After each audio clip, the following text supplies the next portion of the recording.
This is a download from BBC Learning English. To find out more, visit our website. 6 Minute English. From bbclearningenglish.com.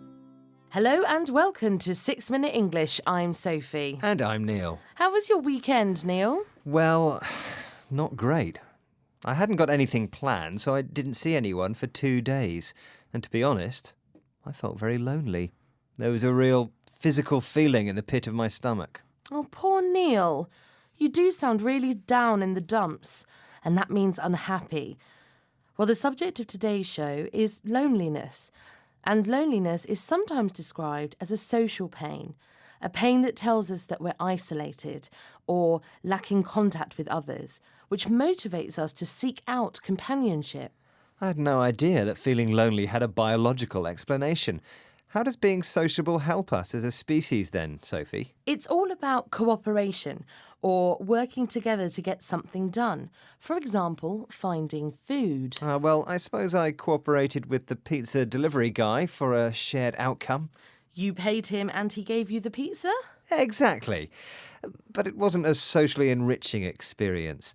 That's the bad thing about London. You can feel lonely even surrounded with people. It isn't easy to meet people you really like, so often you might as well just be on your own. Good point. And I have a question about cities and living alone, Neil, because it's on the rise. Which country has the highest proportion of people living on their own? Is it A, the US, B, Japan, or C, Sweden? Oh, well, I'm going to guess B, Japan. OK, we'll see if you got that right later on in the show. So, getting back to loneliness, the idea is that because it makes us feel bad, it motivates us to go out and meet people. Some people are more likely to feel lonely than others because our genes play a role in this tendency. I wonder if I inherited loneliness genes. I don't know, Neil, but while in some situations being lonely may be a good thing because it encourages you to be sociable, in other situations it may be useful to tolerate or put up with loneliness. Let's listen to Professor Dorrit Boomsma at Vrije University in Amsterdam talking about this. So the intriguing question is, why do genes that influence loneliness still exist? And one explanation is that probably they do not only have negative effects in some situations, it is an advantage to be able to tolerate high levels of loneliness, and that is why the genes are maintained in the population. So, inheriting genes for loneliness might not be a bad thing.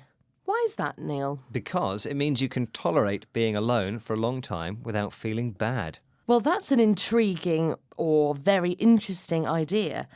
But it shows that you probably don't have those genes, Neil, because you did feel bad at the weekend. That's true. And actually, that was despite spending a lot of time on Facebook. And that's a form of social contact.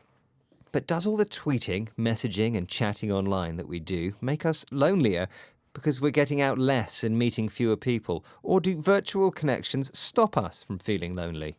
Those are intriguing questions. Let's listen to Professor Eric Klinenberg, sociologist at New York University and author of a book about living alone. He talks about this.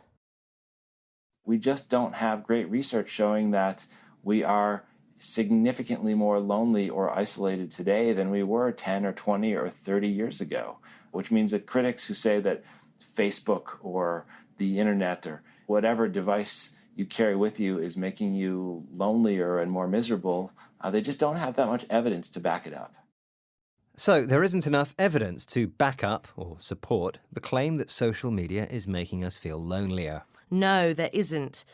OK, now before I give you the answer to today's quiz question, Neil, did you know that loneliness is contagious? Oh, you mean you can catch it from someone like a cold? Yes, there are environmental factors involved in loneliness too.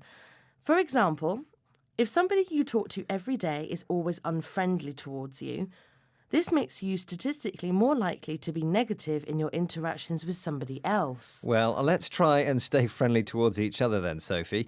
You can start by telling me whether I got today's quiz question right. OK, I asked, Which country has the highest proportion of people living on their own? Is it A, the US, B, Japan, or C, Sweden? And I said Japan. This is the wrong answer, I'm afraid. Ugh. It's actually C, Sweden. Nearly half of all Swedish households are single occupancy, or for one person. Living alone in Sweden is arguably the norm because it's so easy. There are many affordable single occupancy apartments, and young Swedes can expect to move into their own apartment once they graduate high school. OK, now let's hear the words we learned today again, Sophie. Yes, OK. They are down in the dumps, loneliness, isolated, cooperation, tolerate, intriguing, back up, contagious, single occupancy. Well, that's the end of this edition of 6 Minute English. Join us again soon. Meanwhile, visit our website, bbclearningenglish.com, where you'll find guides to grammar, exercises, videos and articles to read and improve your English. Bye. Bye-bye. 6 Minute English. From the BBC.